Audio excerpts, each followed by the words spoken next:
Madam Speaker, Honorable Acting Prime Minister and Honorable Members of the House, I am deeply honored today to deliver my response on the 2016 National Budget Estimates, and I sincerely thank the Honorable Minister for Finance for the budget. Madam Speaker, as far as I can remember, there has not been anywhere near the type of response to any annual budget announced by any government previously as we have experienced in the past week in respect of the 2016 budget. Comments reported in the media by individuals, corporate entities, heads of government ministries and departments, and non-governmental social and religious organizations have been most encouraging and favorable. Not only has the 2016 budget addressed the daily needs and welfare of all Fijians, it has also provided for the very important aspects relating to education, welfare and health, which I will dwell upon later. The most perennial and recurring question over several years connecting the imposition of value-added tax has finally been very boldly addressed. And from January next year, all Fijians will derive a benefit of the 6% in its reduction. Madam Speaker, the Ministry of Health and Medical Services is appreciative of the reasonable and well-considered budget it has been allocated to deliver its services and mainly to facilitate the best way forward and initiatives where our people are empowered to make the best decisions on their health, thus allowing them to contribute meaningfully towards our economy and our society. The increase of 11.3 million in the health budget, Madam Speaker, is testament to the government's fervent commitment to improving Fiji's health services.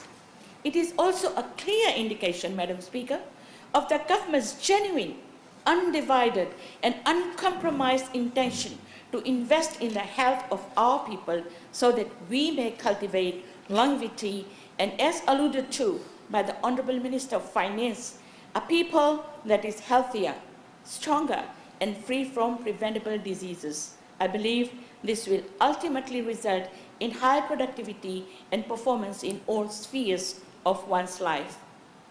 Generally, Madam Speaker, I'm certain that this budgetary allocation will assist our ministry to focus better in improving health outcomes of families, specifically reducing illness and mortality among mothers, children, and adolescents.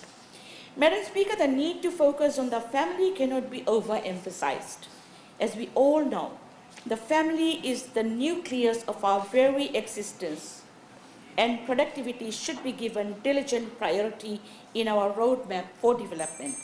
Madam Speaker, the family is critical to the achievement of the Sustainable Development Goals, specifically Goal 3, that focuses on ensuring healthy lives and promoting well-being for all at all ages.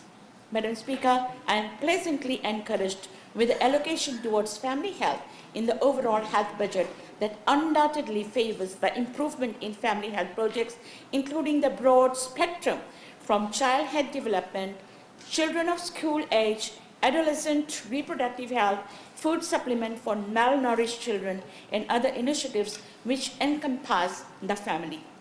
Madam Speaker, the specific budget allocation for family health helps the government and its partners to improve on the health awareness campaign for mothers, such as encouraging early bookings at clinics.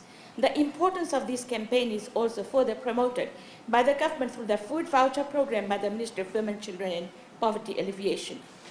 Madam Speaker, the mother is provided supplements for iron, tested and treated for underlying diseases, and monitored for any complications during the pregnancy.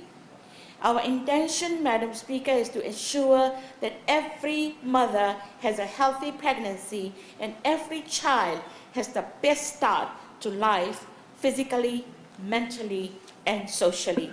Let me also add, Madam Speaker, the budget also enhances the delivery and access to maternal health services for our expectant mothers and the newborns through government's substantial investment in major upgrading and construction of new hospitals that include maternity units, specifically the 1.3 million extension of the CWM Hospital maternity unit, a low-risk McCoy maternity unit, Bar Hospital, new Nosori Hospital, Kelsey Health Center, and Ratuma Hospital. Furthermore, Madam Speaker, provision for health services to our mothers and children is further strengthened with a Mother Safe Hospital initiative on it that ensures that all our health facilities are better equipped and health I workers thank the trained. Honorable Bhatnagar for her presentation.